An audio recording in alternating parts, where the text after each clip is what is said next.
Hi,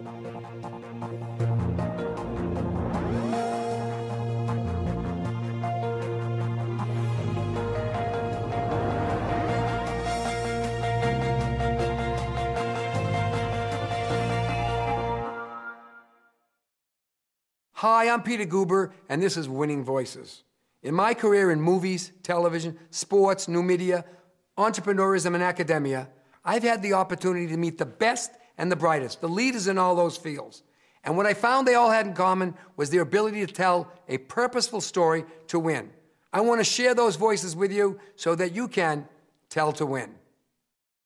Tony Robbins was a personal friend of mine for decades. And I have seen him inspire and ignite success by using the power of story and by decoding people's story to create what's standing in the way of them being successful.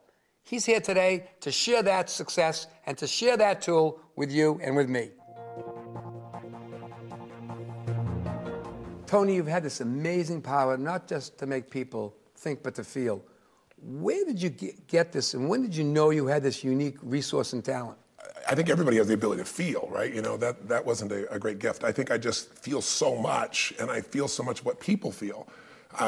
When my youngest son, I remember when I was really young even, came in and he'd bring his friends and go, watch my dad watch this movie, and I'd be like, don't open the door. I just can't help myself. I feel what they feel. And so that produced a lot of drive in me to help people when they're in pain, because I feel their pain. You specialize in a lot of different areas: health, business, politics, sports, all kinds of areas.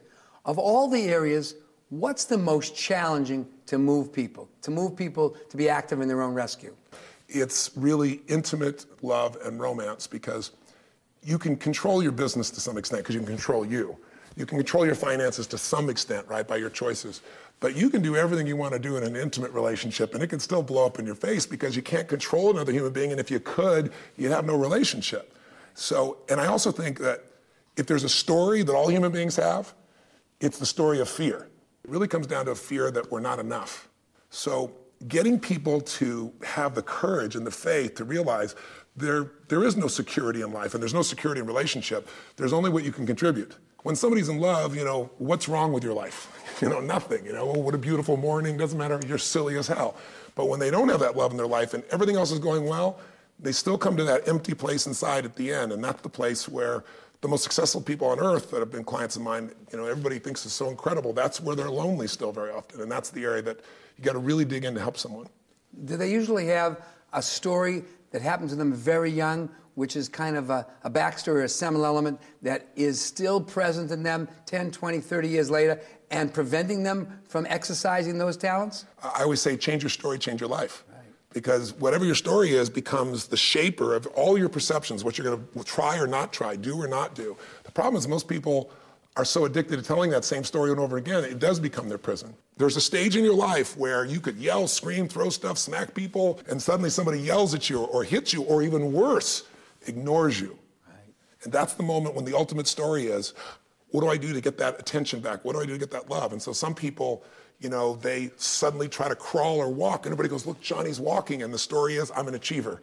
I do things so I'm significant enough to get attention and love. Some people break stuff and people come, and they learn, if I destroy stuff, that's my story, then I'll get unconsciously this love. Some people, they go, they make some noise and everybody laughs, make some noise, and a comedian's born. I'm oversimplifying it, but if we can go back and reclaim who we are today instead of living an old story, everything in your life changes, and that's a part of what I do.